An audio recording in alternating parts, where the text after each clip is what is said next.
सब्जियों का राजा आलू, जिसके बारे में किसान भाइयों को हम पिछले भाग में भी जानकारी दे रहे थे।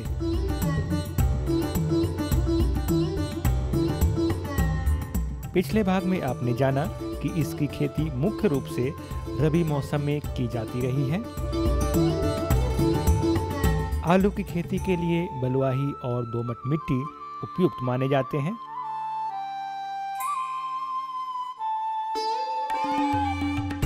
साथ ही ये भी आपने जाना कि आलू के लिए खेत की तैयारी कैसे करें, किस तरह से आप मिट्टी को भुरभुरा कर समतल कर उस पर आलू की खेती करें। इसके अलावा आपने जाना कि आलू के कई प्रभेद होते हैं, जिससे कि आप अपने स्वाद और मांग के अनुरूप बुआई कर आप अच्छी फसल ले सकते हैं। इन सभी पहलुओं के अलावा हम आज और भी विस्तार से जानेंगे आलू की उन्नत खेती के बारे में।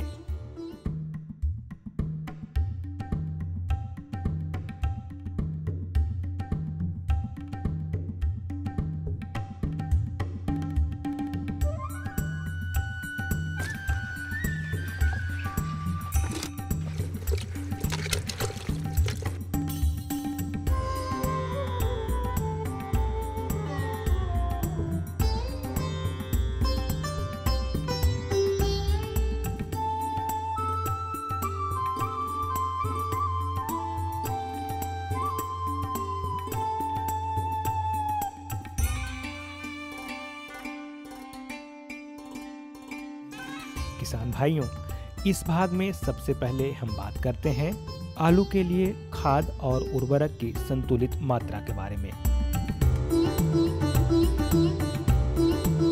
जैसा कि आप जानते भी हैं कि आलू मिट्टी के ऊपरी सतह से ही अधिक से अधिक भोजन प्राप्त करता है।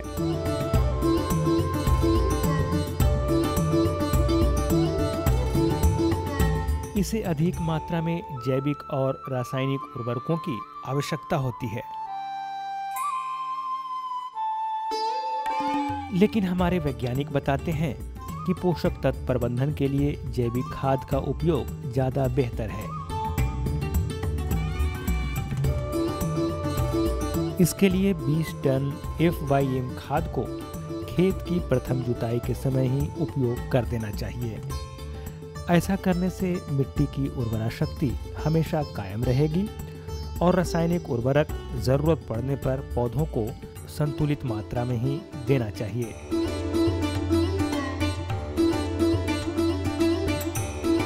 आलू के मुख्य पोषक तत्व नाइट्रोजन, स्फूर और पोटास हैं। इसके लिए 150 किलोग्राम नाइट्रोजन, 90 किलोग्राम स्फूर और 100 से 125 किलो पोटास का प्रयोग किया जा सकता है। ये मात्रा आप प्रति हेक्टेयर की दर से डाल सकते हैं। इसके प्रयोग की विधि क्या है और खाद और उर्वरक की संतुलित मात्रा के बारे में बारीकियों से बता रहे हैं हमारे वैज्ञानिक।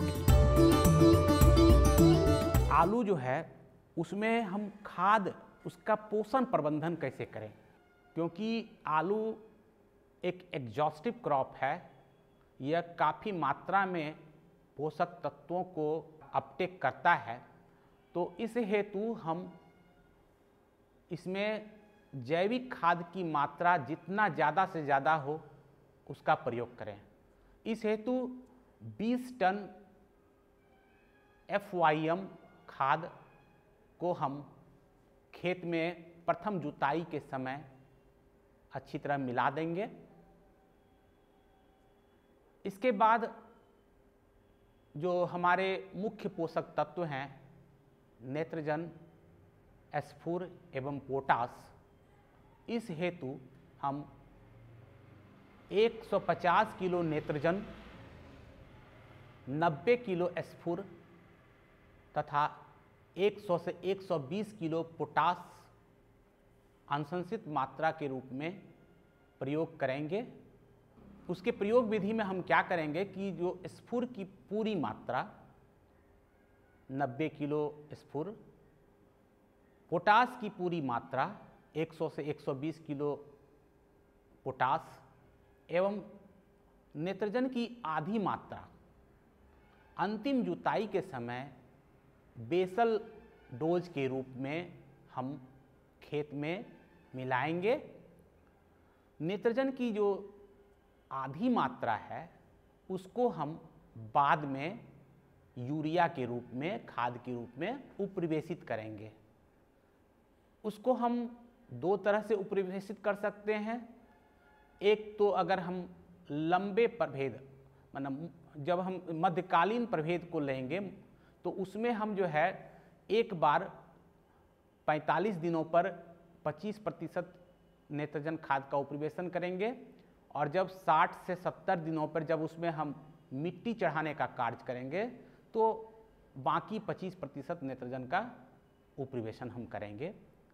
लेकिन अगर प्रभेद 70 से 80 दिन का अगात प्रभेद है, वैसे हालात में हम जो नेत्रजन की बची मात्रा कुल 50% को हम एक बार में ही मिट्टी चढ़ाने के समय उपरिवेशित करेंगे।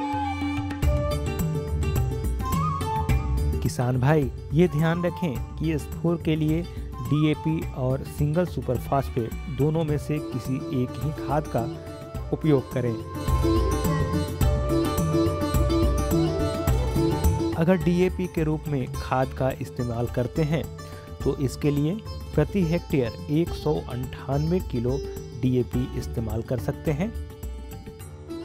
और जैसा कि वैज्ञानिक मानते हैं कि अगर सिंगल सुपर फास्फेट के रूप में खाद का इस्तेमाल करते हैं तो इसके लिए 503 किलो प्रति हेक्टेयर खाद का ही इस्तेमाल करें। विशेष जानकारी हम आपको अपने वैज्ञानिक महोदय के माध्यम से दे रहे हैं। अब रही बात कि अगर हम किस रूप में खाद देते हैं।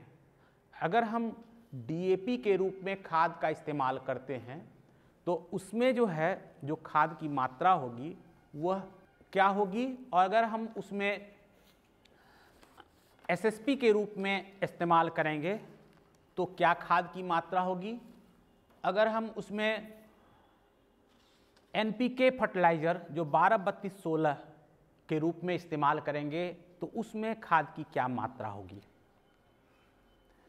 अगर हम डीएपी के रूप में इस्तेमाल करते हैं तो उसमें जो खाद की मात्रा होगी वह होगी, अगर हम स्फुर को डीएपी के रूप में इस्तेमाल करते हैं तो उसमें जो डीएपी खाद की मात्रा होगी वह होगी 198 किलो प्रति हेक्टेयर, यानी 80 किलो प्रति एकड़। इसके साथ आपको 87 किलो यूरिया प्रति हेक्टेयर की दर से आपको देना होगा, और 200 किलो म्यूरेट ऑफ पोटास को भी इसमें देना होगा। अगर आप 12-32-16 एनपीके खाद का इस्तेमाल करते हैं तो उस हेतु आपको 281 किलो खाद की ज़रूरत पड़ेगी। साथ ही साथ यूरिया 91 किलो तथा 125 किलो म्यूरेट ऑफ पोटास आपको खेत में मिलाना होगा। अगर आप सिंगल सुपर फास्फेट खाद का स्फुर के रूप में इस्तेमाल करेंगे तो उसके लिए आपको 503 किलो सिंगल सुपर फास्फेट प्रति हेक्टेयर व्यवहार करना होगा, यानी 200 किलो सिंगल सुपर फास्फेट प्रति एकड़। इसके अलावा आपको यूरिया 105 किलो तथा 200 किलो म्यूरेट ऑफ पोटास खेत में मिलाना होगा। बाद में जब आप मिट्टी चढ़ाएंगे तो उस समय आपको 105 किलो यूरिया खाद का उपरिवेशन कर मिट्टी चढ़ाना होगा। 1 एकड़ में आपको करीब 40 से 42 किलो यूरिया खाद आपको मिट्टी चढ़ाने के समय खेत में डालना होगा। इस तरह से आप अगर पोषक तत्वों का प्रबंधन करते हैं तो पौधों को पर्याप्त मात्रा में पोषक तत्व प्राप्त हो जाएंगे और पौधे अच्छी तरह से विकसित होंगे। अब बात आलू की खेती के लिए उपयुक्त सिंचाई के बारे में।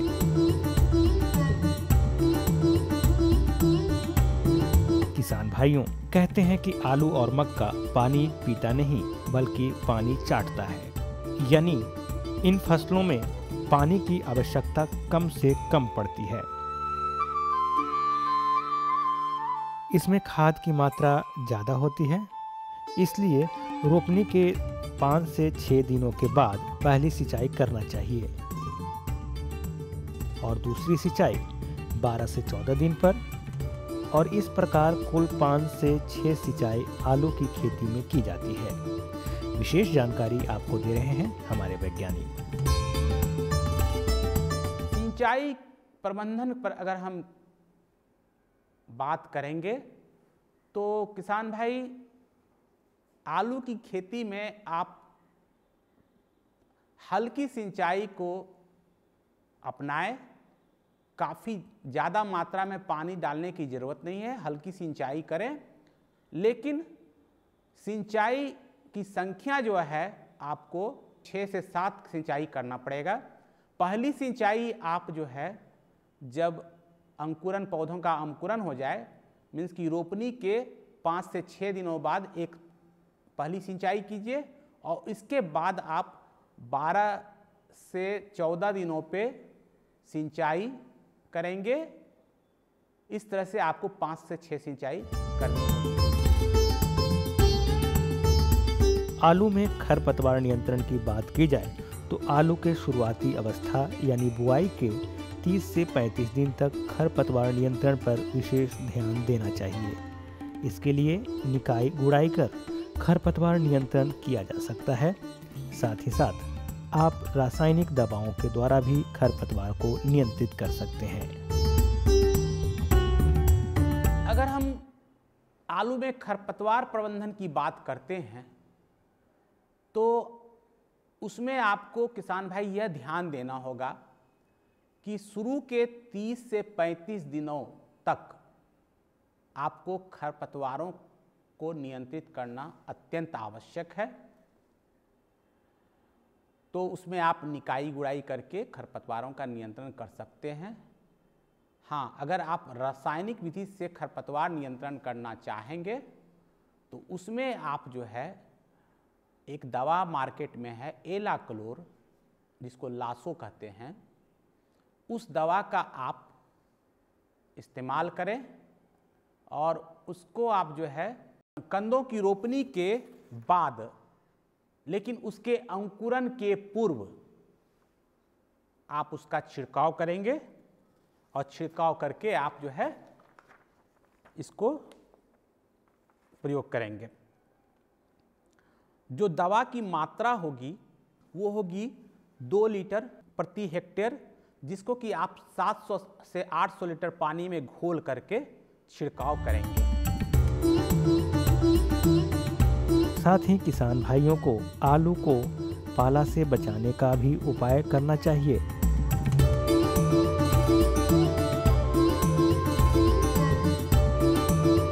क्योंकि पाला के वजह से फसल को अधिक से अधिक नुकसान होता है।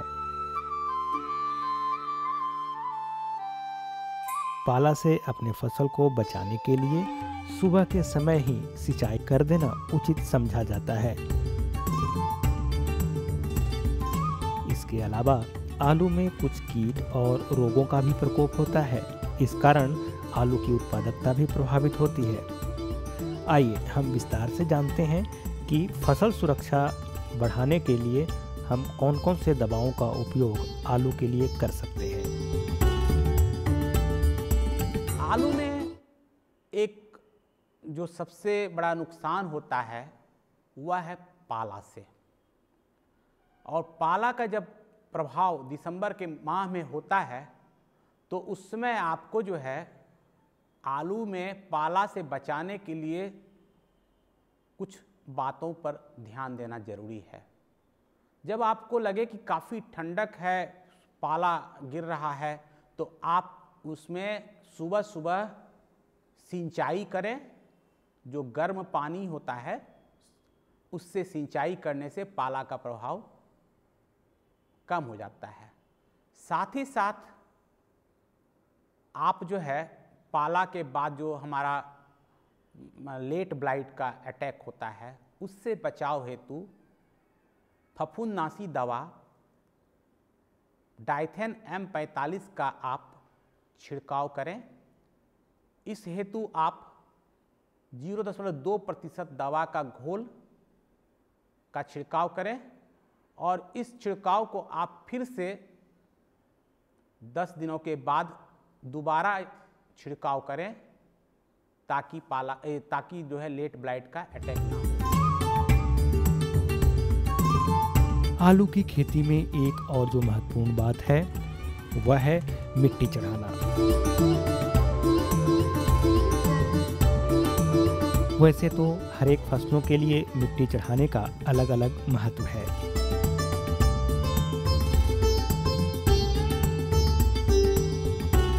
वैज्ञानिक बताते हैं कि जैसे मक्के में उचित सिंचाई के लिए मिट्टी चढ़ाया जाता है, साथ ही मिट्टी चढ़ाने से पौधों को उखड़ने से भी बचाया जाता है। वहीं आलू की बात करें तो इसका मुख्य उद्देश्य आलू को सही तरीके से परिपक्वता दिलाना ही इसका मकसद होता है। क्योंकि अगर आलू में मिट्टी नहीं चढ़ाया गया तो आलू हरा ही रह जाएगा, जो कि इस तरह के आलू अक्सर प्रयोग में नहीं लाए जाते। साथ ही मिट्टी चढ़ाने से मिट्टी में पकड़ भी बनता है। मिट्टी चढ़ाने का काम रोपाई के 30 दिन बाद करना चाहिए। मिट्टी चढ़ाने की प्रक्रिया के बारे में आइए हम विस्तार से जानते हैं अपने वैज्ञानिक महोदय से।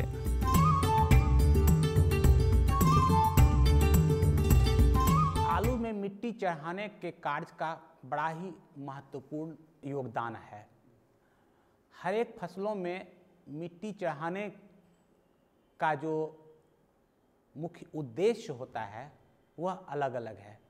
जैसे हम मकई में जो मिट्टी चढ़ाते हैं तो उसका उद्देश्य होता है उचित जल निकास, क्योंकि जानते हैं कि मकई में जल जमाव से पौधे काफ़ी प्रभावित होती हैं, इसलिए उसमें उचित जल निकास होना जरूरी है। तो मिट्टी चढ़ाने से उचित जल निकास उसमें होता है, साथ ही साथ पौधों को यह सपोर्ट भी करता है, पौधे को खड़े रखने में यह मदद करता है।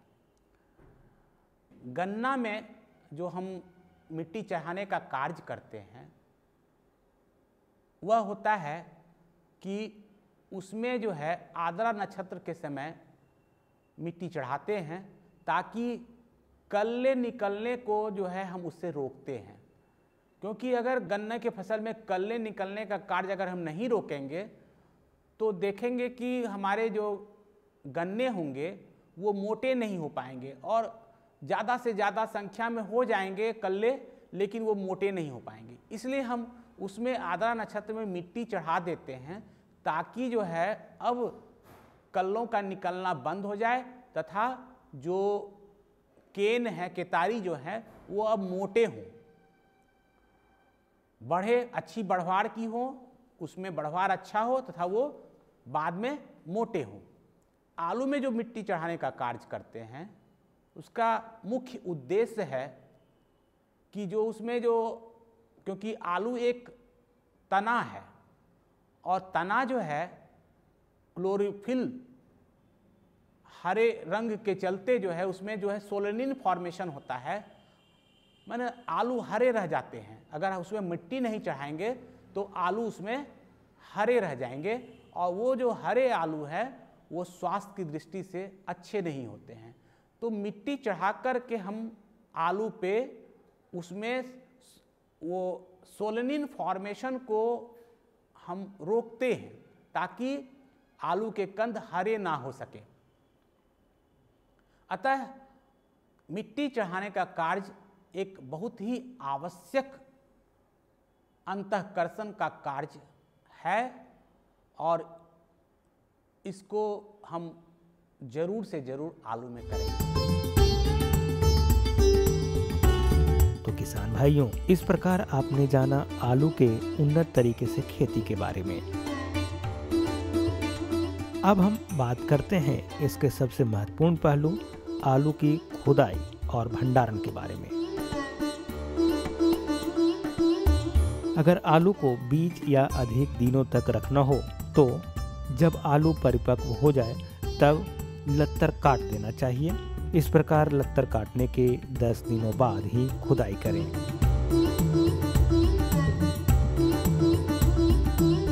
वैज्ञानिक बताते हैं कि ऐसा करने से आलू का छिलका मोटा हो जाता है और भंडारण के साथ साथ बीज के लिए अधिक समय तक रख सकते हैं।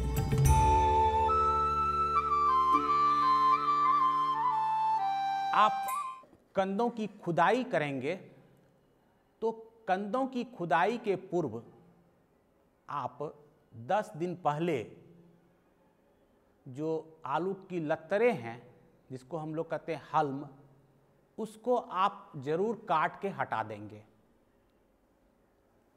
और सिंचाई का कार्य भी आप जो है आलू के खुदाई के 15 दिनों पूर्व बंद कर देंगे।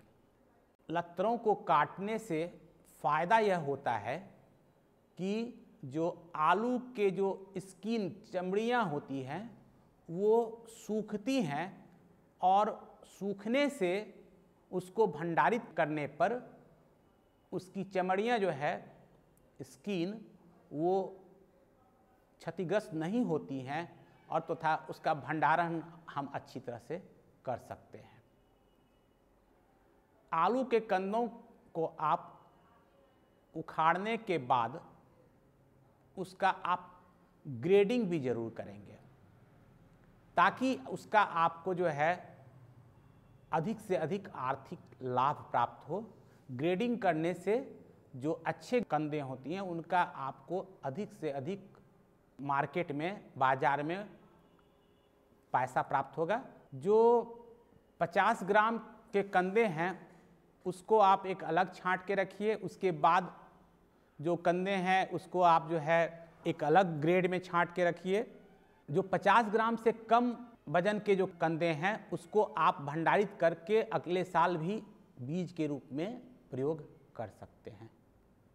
इस तरह से किसान भाई, अगर आप आलू की खेती में उपयुक्त पोषण प्रबंधन, खरपतवार नियंत्रण और उसके सही शस्य प्रणाली को अपनाकर उत्पादन करेंगे तो इनसे आपको काफ़ी फायदा होगा और आप 20 टन आलू प्रति हेक्टेयर तक जरूर प्राप्त करेंगे। किसान भाइयों, आलू की वैज्ञानिक खेती के अंतर्गत एक और पहलू आता है, वह है अंतर्वर्ती खेती। जी हाँ, अधिक फायदा के लिए आप आलू तो उपजाते ही हैं, लेकिन इससे भी ज़्यादा अगर आप फायदा चाहते हैं तो आलू के साथ कुछ फसलों का आप अंतर्वर्ती खेती कर सकते हैं। जैसे आलू के साथ मक्का लगाना या आलू के साथ गन्ना लगाना। अगर आलू के साथ मक्का लगाना चाहते हैं, आलू के मेड़ के ठीक नीचे सटाकर आलू रोपने के 5 दिनों के अंदर मक्का बीज का आप बुआई कर सकते हैं। अंतर्वर्ती खेती में एक और फसल जो कि हमारे वैज्ञानिक अनुशंसित करते हैं वह है गन्ना लगाना।